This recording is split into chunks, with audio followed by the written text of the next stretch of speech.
Jungle!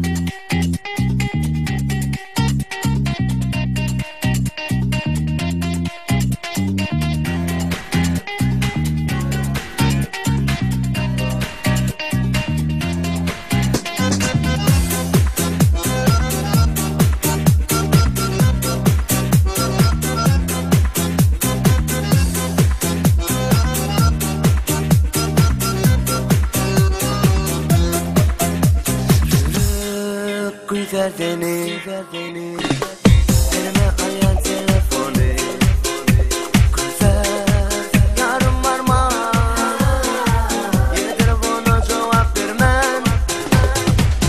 Aramızdaştır yüreklerimi yakayım. Kelun eşitmedim yarın o vazılmana ne kıyım. Men bilmem bugün için yoktur haber. Yar dediğine bolum men intizar. Kanıma doğrulan al yarım lola.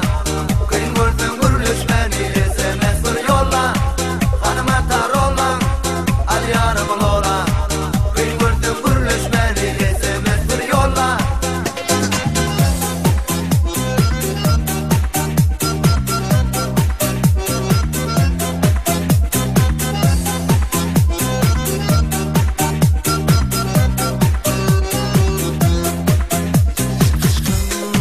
Aylar firmi yürekler beni getirli. Yazan SMS'leri onlar gönlüme tezirli. Elbette sen sangaylap diysen alo. Senin içtim gönlümü ginger canım beni yarım ola.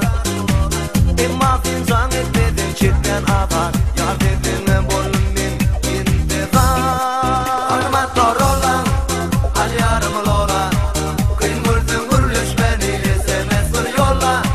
Kanıma doğrulan al yarım lola. Kıyın vurdun gürlüş beni SMS bir yolla. Kızım uykuymuştu. Telefonuma gözüm düştü.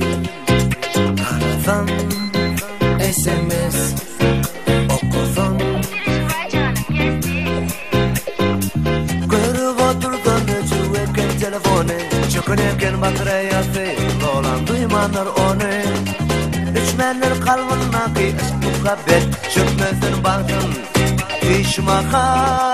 Kanıma doğrulan al yarım lola. Kıyın vurdun gürlüş beni SMS bir yolla. Kanıma doğrulan al yarım lola.